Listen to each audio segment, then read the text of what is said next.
Добрый день, дорогие телезрители! Вы смотрите передачу «Акцент» в студии Анастасия Алексеева. Сегодня у нас в гостях исполнительный директор автономного учреждения театра Олонхо Мария Турантаева. Добрый день, Мария. Доброе утро. Мария Васильевна Турантаева, исполнительный директор автономного учреждения театра Олонхо, отличник культуры Республики Саха-Якутия, родилась 22 февраля 1981 года в село Верхневилюйск Верхневилюйского района. В 2003 году окончила Московский институт потребкооперации по специальности экономист. В 2008 году окончила Академию труда и социальных отношений по специальности юрист. С 2011 года работает исполнительным директором автономного учреждения Республики Саха-Якутия театр Олонхо. Сегодня героический эпос Олонхо является визитной карточкой нашей республики. И в течение 10 лет плодотворно работает театр Олонхо. И какие успехи и планы у театра? В этом году театр Олонхо, как вы уже сказали, исполняется 10 лет в марте месяце. И в течение вот всех этих 10 лет у нас произошли очень большие сдвиги в сторону развития. У нас, конечно, уже есть и большие взлеты, можно сказать. Можно сказать, что у нас приглашают на различные фестивали, в том числе и Национальная театральная премия «Золотая маска». Мы уже выдвинуты во второй раз. В этом году мы поедем во второй раз. Будем надеяться на успех. И каждый год, кроме того, что были в 2014 году номинированы тоже на «Золотую маску», в 2 номинациях, как лучший режиссер Степень Борисова и лучший спектакль «Малая форма» спектакль «Удаганки», каждый год мы практически включаемся в лонг-лист Национальной театральной премии. Кроме того, активно принимаем участие на таких фестивалях региональных, как «Желанный берег», «Сата». И кроме того, в обязательном порядке гастролируем, стараемся показывать как можно больше спектаклей для наших зрителей. И с самого начала до сегодняшнего дня можно сказать, что у нас коллектив вырос за этот период. Сначала было в театре всего 5 человек, а потом сейчас 106 человек работает. Получается, что мы на 101 человек прибавились. И кроме того, что театр Олонхо показывает спектакли, ездит на гастроли, участвует на различных театральных и кинофестивалях, кстати, да. И кроме этого, мы еще и организовываем и проводим ИСЭХи Олонхо, который у нас проходит в Улусах. В этом году мы готовимся в городе Алдане и надеемся, что у нас все получится.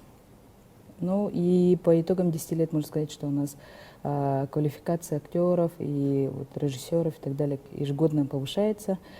И Олонхо — это достаточно сложный жанр, но тем не менее мы медленно, но верно идем к своей цели. И будущие планы театра? В будущем, конечно, у нас в этом году планируется 4 новых постановок, 2 малые формы, 2 большие формы. И на «Золотую маску» как раз-таки в марте месяце собираемся.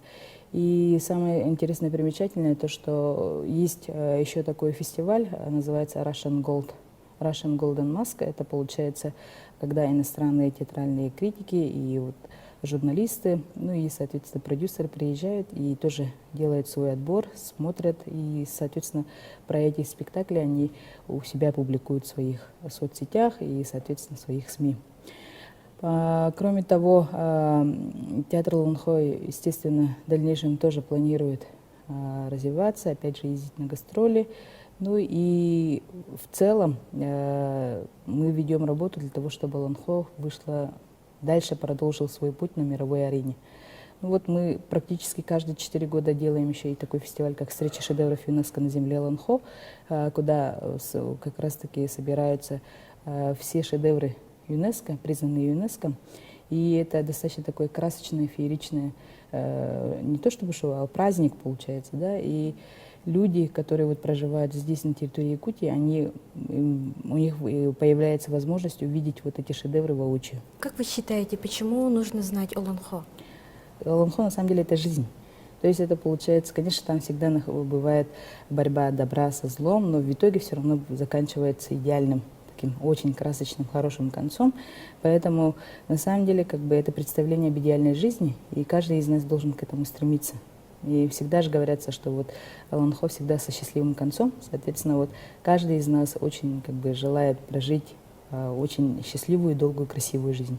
Поэтому, мне кажется, Аланхо — это и есть жизнь. Поэтому каждый из нас хотя бы как мужчина, как женщина, как ребенок должен знать, что это такое. Ну и, соответственно, там в Аланхо есть все, и традиции, и культура, и все, что угодно можно найти, имеется любой ответ на любой вопрос жизненный. А как воспринимают школьники и молодежь Аланхо? Школьники и молодежь, ну сейчас мы живем в эпоху цифровых технологий, поэтому и достаточно такое большое количество информации ежедневно, ежечасно, ежесекундно поступает, естественно, до наших детей, до молодежи, но тем самым как бы есть определенное осложнение. Если в свое время, в старину, Аланхо суд был единственным источником информации, вот когда он из дома ходил в дом, соответственно, он приносил с собой вести, привозил с собой новости, новые рассказы, новые Аланхо. А тут, получается, нам, конечно, бывает немножко как бы сложно, но тем не менее сейчас молодежь и дети, они сами интересуются. Вот когда мы ставим свои спектакли, вот спектакль для чего не нужен? Для того, чтобы транслировать через спектакли Аланхо. Вот есть такое интересное высказывание у Андрея Борисова, это основатель нашего театра. Слово слышится, слышимое видится. То есть, получается, сначала было слово, которое мы слышали, а теперь мы можем это слово уже увидеть. То есть, и благодаря вот нашим театральным постановкам, вот кукольным спектаклям по Аланхо, которые вот мы ставим, и молодежным спектаклям, ребята имеют возможность соприкоснуться непосредственно с Аланхо. И у нас еще есть такая молодежная игра республиканского формата, называется «Битва в стиле Аланхо». То есть тут ребята собираются в команды, ну и друг с другом соревнуются на лучшие изречения, лучшие вот такие импровизации. Ну и, соответственно, у них бывают еще и домашние задания, но что-то схожее с КВНом получается. Но, тем не менее, тут самое главное тоже слово. То есть насколько хорошо они владеют языком Аланхо, соответственно, они являются и победителями. Вот. Ну и, кроме того, у нас коллектив достаточно молодой, средний возраст это где-то 25-28 лет, поэтому все равно же интересно на своих сверстников посмотреть, на молодых ребят, которые вот занимаются и Аланхо, ну и культурой в целом. Еще какие работы ведутся для того, чтобы была аудитория, которая слушает и знает Аланхо? Первый раз, когда мы только начинали, было очень мало аудитории. Но сейчас с каждым годом мы ежедневно ведем эту работу для того, чтобы и молодежь, и население, и взрослые, и дети соприкоснулись с Аланхо. Мы каждый день и в соцсетях, и через друзей, через знакомых, через свои афиши, через свои спектакли, через определенные вот интервью там и так далее, да, и через мастер-классы мы стараемся, чтобы Аланхо стала частью жизни. То есть, получается, это не то, чтобы вот какое-нибудь там старое, забытое там и так далее, а наоборот, что это новое, актуальное, современное и никогда не теряющее свой интерес, получается. И для этого мы, естественно, выезжаем очень много в улусы, очень много выездов делаем, стараемся побольше спектаклей показывать, ну и в различных соцсетях вести разговоры про Аланхо.